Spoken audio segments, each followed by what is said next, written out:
Ya, baik. Assalamualaikum warahmatullahi wabarakatuh.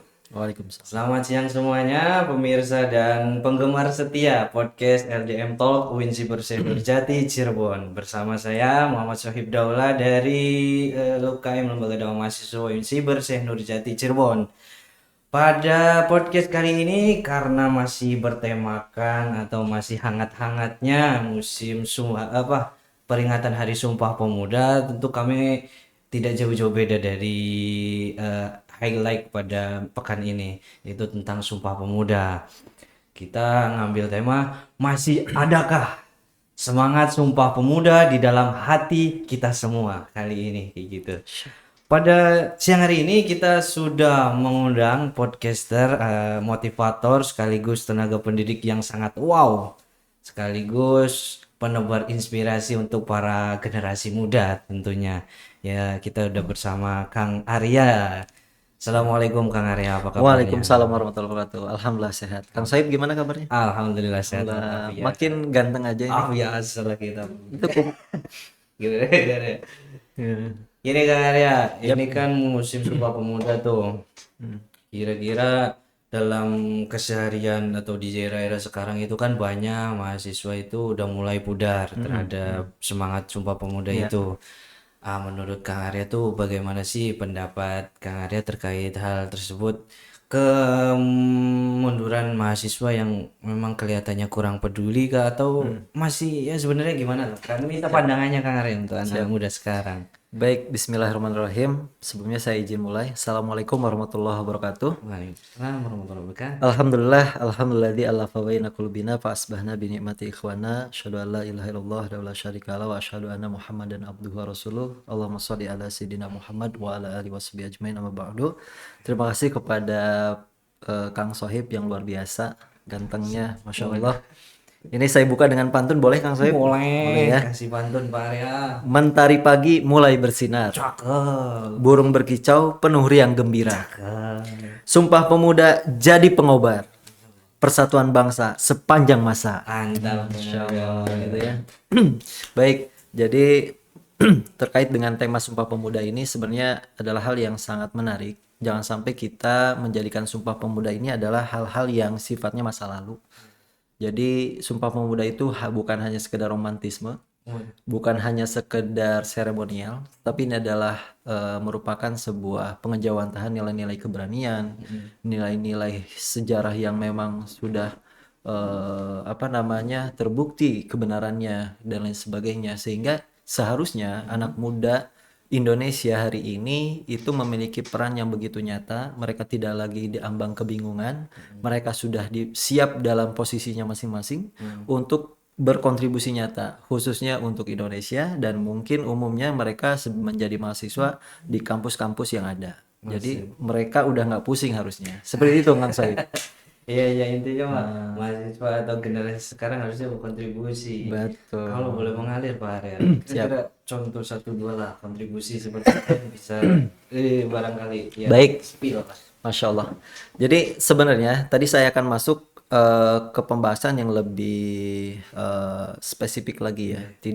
Saya tidak ingin menjelaskan dalam tanda kutip mengatakan Sumpah Pemuda diperingati tanggal sekian terjadi itu sudah clear ya, bisa dicek lah dimanapun, di buku, di internet dan sebagainya. Tapi apa sih yang harus kita ambil dari semangat Sumpah Pemuda ini? Saya selalu bilang begini, kalau kita sebagai seorang muslim, tentunya kita akan mendapati dalam diri kita khususnya, itu ada sebuah pertanyaan yang mungkin ini mendasar. Siapa kamu? Ya. Kalau jawabannya kita seorang muslim, pemuda muslim, artinya jawaban itulah yang akan menjadi pertanggungjawaban kita untuk selanjutnya kita bertindak. Kalau saya seorang muslim, artinya Allah inginkan apa? Iya kan? Bukan apa sih yang kita inginkan, tapi harusnya kita bertanya, Allah tuh ingin apa sih sama kita? Maka di Quran itu ada panduannya. Yang pertama di dalam surat Az-Zariyat Allah menyampaikan wa ma khalaqtul jinna wal insa illa liya'budun. Kan Allah inginkan kita beribadah kepadanya. Yang kedua, Allah menciptakan manusia ini sebagai apa? Sebagai khalifah, ya. Ya, seperti itu ya.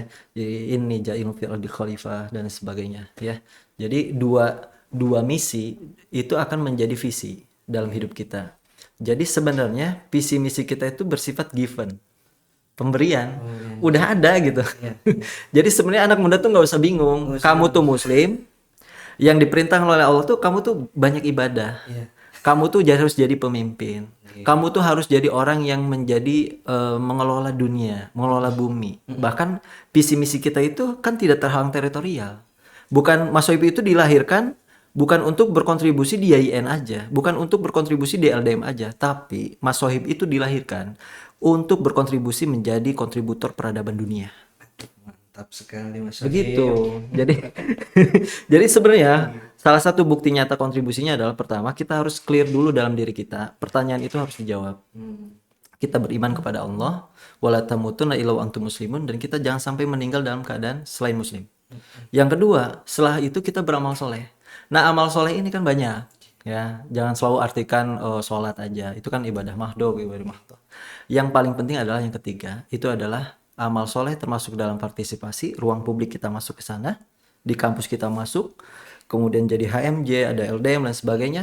Dan yang ketiga adalah kontribusi. Kontribusi ini adalah bersifat itkon, ya, profesionalisme. Kalau memang kita jurusannya Mas Sohib itu hukum, ya berkontribusilah di dunia hukum. Sesimpel itu kan. Jadi jangan sampai kita, mohon maaf ya, mengambil alih apa yang sebenarnya bukan ranah kita. kita. Kan sementara ini yang kita bingung tuh kita mau ngapain ya. Iya. Padahal antum tuh kan jurusan hukum. Udah jelas itu porsinya ada. Iya, di situ ya. Betul, itu contoh nyata ya. Contoh nyata paling nyata. Lah sekarang saya pertanyaan kepada LDM. LDM itu apa? Lembaga dakwah mahasiswa. Kontribusinya apa? Lah kok nanya lagi? Dakwah. Begitu Mas Sohib, Masya Allah. Mantap, Arif. Emang ya pemateri kita tuh sangat apa ya, nggak kepikiran sama kita, tapi ketika dipaparkan, iya ya sepele itu kan. Itu sederhana sekali. Sederhana sekali. Betul. Aduh, nggak kepikiran PR. Mungkin iya Kak Pak ya. Mengalir lagi. Kalau misalkan iya memang hal yang kayak gitu sering dilupakan, apa ya, sering nggak disadari sama anak-anak sekarang, Gen Z yang sekarang tuh. Kita kadang ingin hidup kita tuh tinggi, emang cita-citanya tinggi atau visionernya tinggi, akan tetapi dalam mewujudkannya itu kita sering terkendala Pak ya. Mungkin kasih tipsnya lah dalam rangka upaya Sumpah Pemuda, sekiranya kadang-kadang orang gagal menggapai mimpinya karena kurang semangat. Oke. Karena momentum ini kasih biar Masya semangat Allah. lagi. Tapi Mas Sohib tetap semangat ya. Wah, semangat terus. Jadi gini Mas Sohib. Perjalanan Sumpah Pemuda itu adalah perjalanan yang bukan instan. Kalau kita tengok sejarahnya itu perjalanan yang sangat panjang. Abad 17 kita masih dalam katakanlah periodisasi Belanda. Kemudian mulai abad ke-20 berarti kan 3 tahun lebih ya. Bahkan 3,5 abad. Jadi momentum dari apa yang menjadikan anak-anak muda itu bisa katakanlah berkontribusi untuk negaranya. Bahkan mereka keluar dari zona nyaman, bahasanya begitu. Artinya apa? Ada keresahan. Ya, ada kegalauan. Jadi kalau anak muda hari ini galaunya karena diputusin pacar, galaunya karena mungkin kuotanya habis, galaunya karena mungkin skripsinya belum di ACC. Itu hal yang remeh. Yang remeh itu. Jadi sebenarnya anak muda itu galaunya tuh begini, gimana caranya saya harus bisa membayari hutang Indonesia tuh lunas. Betul kan? Iya. Itu lebih besar skalanya dan lebih penting. Tapi bukan berarti pemerintah yang utang terus kita yang enggak. bayar. Tapi ini jadi sebuah begini, maksudnya gini. Gini. Jadi ada apa ya? Ada visualisasi mimpi yang lebih besar. Dan itu bukan hanya sekedar tentang dirinya, tetapi tentang orang yang kebanyakan di lingkungannya itu. Dia ingin bisa memberikan dampak yang baik. Dia ingin bisa merubah lingkungan yang itu menjadi lebih baik. Jadi mindsetnya adalah mindset ketika kita ada di sebuah lingkungan, berarti apa nih yang bisa kita berikan. Nah itulah tadi saya bilang kontribusi. Jadi benar gini, ada orang misalkan katakanlah si Fulan, dia jurusannya PAI. Nah PAI itu kan menjadi sumber kekuatan dalam hal kompetensi kan. Nah katakanlah PAI ini adalah menjadi kekuatan beliau ini. Kemudian yang kedua adalah dia beramal dengan ke-PAI-annya. Dengan jurusan hukumnya dan sebagainya. Dan yang ketiga, karena ruang publik itu begitu luas dan kita butuh spesifik lagi peran yang harus kita ambil. Jadi kalau misalkan kita jurusannya PAI ya jadi guru PAI misalkan. tapi juga guru PAI yang bisa berdampak, berpengaruh, menginspirasi. Inspirasi. Dan perlu tadi diingatkan, ketika kita memiliki visi yang jauh ke depan, selalu mulailah dari akhir. Itulah yang akan membakar semangat kita. Contoh, misalkan begini. Tadi Kang Soib bilang, oh pan kita punya mimpi yang gede nih, yang meledak, pengen jadi pengusaha yang miliarder dan sebagainya. Sebenarnya itu hal yang, mohon maaf, sekali lagi, bukan itu. Bukan itu. Kalau kita kembali lagi ke obrolan yang awal, kita kembalikan lagi. Stephen Covey memulainya itu dari akhir. Penulis dari Amerika itu kan. Dari akhir itu. Dari akhir itu gini, seorang muslim itu visinya akhirat. Oh, gitu. Iya kan? Iya, iya. Iya kan? Gimana caranya saya bisa masuk surga? Kan begitu. Iya. Jadi ketika dia berpikiran dari akhir, maka dia akan memikirkan konsekuensi logis apa yang bisa menyebabkan saya itu menjadi lebih dekat ke dalam surga.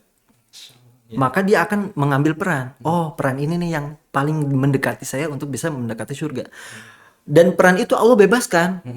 Enggak apa ya, bahasanya enggak saklek gitu. Boleh. Jadi guru agama boleh. Jadi seorang guru sosial boleh. Jadi seorang advokat boleh. Jadi politisi boleh nggak? Boleh. Boleh. Boleh. Sah-sah aja. Tetapi ingat loh kata Allah, kamu tuh harus masuk ke surga gitu tuh. Iya. Itulah yang kita tujuan akhirnya. betul, masya Allah Tujuan gitu. dibalik tujuan. Tujuan akhirnya apa? Iya, walaupun dimanapun berada, konsepnya kan berarti kita sebagai anak muda. Kan Buya Hamka bilang gini, kalau hanya sekedar bekerja, kerbau pun bekerja. bekerja. Jadi pemuda itu harus lebih dari Lebih itu, dari gitu ya dong. kali cuma kerja aja ya. Gak jauh beda Iya. sama Masya Allah benar. iya, kontribusinya sesuai dengan bidang. Sesuai dengan Masing-masing. bidangnya. Integritas kita dipertaruhkan itu. Mudah-mudahan semangat Sumpah Pemuda menggaitkan kembali anak-anak muda biar nggak hilang lagi arah tujuannya. Kadang tuh keresahannya kayak gitu Pak. Betul. Bahkan ada yang lebih parah lagi, kita di sini misalkan dihukum atau di PAI atau di tarbiyah kayak gitu, malah kita bingung mau kemananya, malah bingung. Padahal ya itu di diri sendiri. Padahal bingungnya itu nggak tahu karena nggak percaya diri terhadap dirinya, akhirnya dia malu untuk untuk gerak ke sana. Oke, kira-kira Arya untuk Sumpah Pemuda ngelihat Gen Z yang kayak gitu, menurut Kang Arya perlu disuplai apa lagi nih? Kan ini kembali ke diri masing-masing kan, tujuannya kayak gitu kan. Ya, ini untuk Gen Z yang katakanlah dia belum ngeh gitu, belum sadar gitu ya. Belum sadar gue itu. Oh, masih tidur gitu. Ayo untuk Supaya bangun dari mimpi gitu Iya, kan. itu gimana? Masya Allah. Baik, kalau kita ini sedikit disclaimer ya, maksudnya kalau data dari Dispora Jabar, pemuda Jabar itu paling banyak loh dibandingkan provinsi yang lain. Kurang lebihnya ada 11 juta lebih. Bayangin, banyak banget. Yang kedua, bonus demografi itu sudah nggak bisa lagi dinafikan karena memang sekarang generasi Z gitu ya, generasi teman-teman gitu kan, ini mulai mendominasi. Itulah kenapa Indonesia sedang bersiap dan bergemuruh untuk menyongsong adanya Indonesia Emas 2045. Kemudian dari banyaknya pemuda yang 11 juta itu, ternyata hanya 600 organisasi pemuda, baik itu organisasi ataupun komunitas yang ada di Jawa Barat. Artinya belum mampu bisa mewadahi minat bakat pemuda, kemudian juga ruang gerak pemuda, aktualisasi pemuda. Jadi sebenarnya katakanlah LDM ini adalah satu di antara banyak organisasi yang memberikan manfaat. Seharusnya. Ya. Artinya gini, untuk menjembatani ada genjet-genjet yang mungkin tadi dia galau, kemudian dia bingung dengan sendirinya, kita berikan ruang, berikan wadah. Apakah itu dalam bentuk talent mapping, apakah itu dalam bentuk misalkan pelatihan keterampilan dan lain sebagainya. Kenapa? Karena kita butuh roadmap. Oke? Kita butuh roadmap. Karena hidup kita ini harus disediakan petanya. Jalannya seperti apa. Nah, ketika petanya sudah ada, tujuannya ada, caranya ada, kemudian juga startnya ada dan sebagainya, maka itu akan berjalan dengan sendirinya. Gitu. Jadi untuk menarik anak-anak muda yang di luar sana yang belum mungkin, dan tadi bahasanya bangun dari mimpinya, yuk katakanlah nih LDM solusinya. Gitu. Siap ya. Mungkin ya buat pemirsa sekalian, jangan lupalah untuk kembali ke diri kita sendiri, sadari diri kita, kenali diri kita. Mau nggak mau dalam langkah upaya semangat Sumpah Pemuda ini harus bisa membangkitkan semangat kita untuk mewujudkan cita-cita kita yang sudah kita impikan, yang sudah kita bangun sejak dini, sejak kecil sekarang. Jangan sampai melempar di tengah jalan, jangan sampai lupa tujuan di tengah jalan kayak gitu. Tapi tetap tujuan utama dan paling akhir daripada seorang muslim adalah di akhiratnya. Tujuan di atas tujuan. Karena gini Mas Sohib, jadi ibaratnya seorang pemuda itu ibaratkan kalau kata seorang ulama itu adalah jam 12 ketika posisi matahari lagi panas-panasnya, lagi terik-teriknya, energinya lagi maksimal-maksimalnya. Tapi kalau misalkan mungkin ibu kita, ayah kita yang notabene itu gen kolonial dan sebagainya, mohon maaf ya gen sebagainya, itu ada di ujung senja. Selalu ada cerita kan di ujung senja. Ada. Tapi kalau anak muda itu masya Allah, dia ada di kekuatan terbaiknya, dia di performa terbaiknya. Jadi kalau Allah menyampaikan dalam salah satu ayatnya atau firmannya adalah Allahul ladzi khalaqakum min dhafin. Allah menjadikan kita posisi yang pertama adalah lemah. Iya kan? Masa anak-anak udah terlewati kan? Maksudnya masih ingat nggak anak-anak? Masih Kan belum ketahuan gantengnya kan? waduh. Tsumma ja'ala min ba'di dhafin quwwah. Setelah lemah itu Allah jadikan kuat. Kemudian tsumma ja'ala min ba'di dhafan wa syaibah. Jadi setelah adanya masa kuat, Allah kembalikan lagi tuh dhafan wa syaibah, tapi lemah dan beruban. Wah, jadi Mas yang sekarang udah beruban tuh dipertanyakan kepemudaannya. Bukan berarti anak muda ya maksudnya. Jadi Mas Sohib, artinya ketika kita punya apa namanya anak muda itu sadar akan dirinya, diposisikan sebagai matahari, atau saya ambil apa ya sebuah perumpamaan air gitu ya. Mas Sohib ini kalau sendiri kan ibaratkan air yang jernih, bisa diminum nggak? Bisa kan? Kira-kira kalau air yang jernih itu bisa diminum, rasanya gimana? Segar nggak? Segar. Mohon maaf, tapi air yang jernih itu karena dia seorang diri itu belum bisa mampu mengeluarkan kekuatan. Iya. Artinya apa? Perlu kolaborasi. Kalau air sudah berkolaborasi, itu ibaratkan tsunami. Woi. Jadi tantangan apapun di depan itu Iya.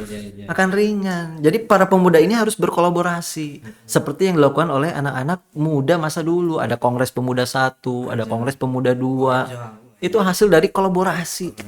Gitu Mas Sohib. Masya Allah ya. Memang sangat membara orang dulu ya berarti. Membara. Kita juga jangan sampai kalah. Ibaratkan tadi dikatakan usia kita tuh usia siang hari pas lagi panas-panasnya. Panas-panasnya. Jangan sampai pas lagi panas-panasnya kalau enak-enak turu, enak tidur, enak-enak nyantai-nyantai. Betul. Sampai gitu. Apa generasi apa? Rebahan. Generasi rebahan ya kali. Generasi rebahan. Aduh. Iya, kita juga keinget kan.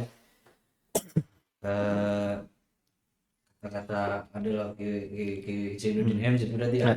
Kamu tuh kalau masih muda itu ibaratkan masih pagi itu semangat cari ilmu, belajar, semangat cari lagi nanti siang amalkan ilmu itu amalkan ilmu itu ketika udah siangnya tuh. Ketika udah siang, sore tinggal nikmati hasil kan. Lah kalau siang kitanya kagak mau kerja, gak mau berusaha, nanti sore bingung tuh menikmati apa kitanya nanti. Mungkin Betul gitu sekali. pemantik semangat anak muda sekarang ya. Jangan sampai loyo, jangan sampai lemas. Pokoknya tetap gaspol mumpung masih muda. Mumpung masih muda. Kayak gitu Pak ya. Betul. Mungkin pengennya sih sampai subuh lagi. Sampai gitu. subuh. Cuman terbatasnya waktu nanti. Mungkin sebelum ditutup Pak Arya kasihlah kata-kata penutup atau kata-kata mutiara buat para Gen Z milenial sekarang. Siap. Sahabat muda sekalian, terima kasih nih udah banyak sharing ya, apalagi Mas Sohib ini luar biasa. Jadi yang perlu kita ambil dari spirit Sumpah Pemuda itu adalah pertama tadi saya sampaikan adalah konsep diri yang jelas. Kita ini siapa gitu ya. Bukan Power Rangers kan? Ultraman Bukan Wonder Woman, bukan sebagainya gitu ya. Kita ini adalah seorang muslim. Muslim ini harus punya visi misi yang jelas. Ketika kita punya misi yang jelas, visi yang jelas, artinya kita punya apa ya? Keberlanjutan daripada apa yang kita harapkan di kemudian hari, yaitu dengan cara beramal. Nah, amal itulah yang harus kita maksimalkan. Dan dalam beramal itu perlu adanya konsistensi kan sampai akhir. Karena innamal a'malu bil khawatim. Amal itu dilihat dari ujungnya, dari ujungnya. Maka ujungnya itu adalah kita harus bisa memaksimalkan kontribusi kita. Oleh karena itu, kader LDM khususnya, sahabat muda dimanapun berada, mau jadi apapun, yang penting itu dalam kategori kebaikan, dalam lingkar kebaikan, itu maksimalkan. Islam butuh itu. Ya, jadi kalau jadi dokter, dokter yang beriman, dokter yang soleh. Kalau jadi polisi, polisi yang benar gitu ya, jangan tiba-tiba nilang dan sebagainya gitu kan. Kalau jadi anggota DPR yang benar. Ya, Apalagi kalau jadi presiden. presiden yang Tapi saya doakan nih yang ada di sini ya, khususnya Mas Sohib, itu jadi rektor UIN SSC. Amin ya robbal alamin. Amin ya Allah. Mungkin itu saja, Mas Sohib. rektor punten. Terima kasih Maria atas kata-kata mutiaranya. Mungkin sebelum kita tutup, kalau kita tuh punya jargon Apa tuh? LDM tuh kalau kita sebut lembaga dakwah mahasiswa UIN Siber Syekh Nurjati Cirebon, Oke. nanti jawabnya angkat tangan kiri kanan, berarti kan salam generasi penebar inspirasi. Begitu, Waduh. Pak Arya. Salam, Salam dulu. salam, Salam salam generasi generasi penebar penebar inspirasi. inspirasi. Ya. Salam generasi penebar Inspirasi. inspirasi. Pertama terkepan dulu. Begini dulu. Salam. Ya, Salam. semangat. Oke, Salam semangat. generasi Hah? penebar inspirasi. Oke lah, siap coba. Oke, buat penutupan Kang Arya. Podcast Lembaga Dakwah Mahasiswa UIN Siber Syekh Nurjati Cirebon. Salam generasi penebar inspirasi. Baik, terima kasih ya. Yuk. Saya Muhammad Syahib Daula selaku moderator pada podcast hari ini pamit undur diri, dan juga bersama Kang Arianto. Berterima kasih sangat besar-besar kita dari LDM. Mudah-mudahan nanti bisa diberi kesempatan untuk mengisi acara lagi di sini. Insyaallah. Gitu ya. Syukran jazakumullah khairan. Assalamualaikum warahmatullahi wabarakatuh. Waalaikumsalam warahmatullahi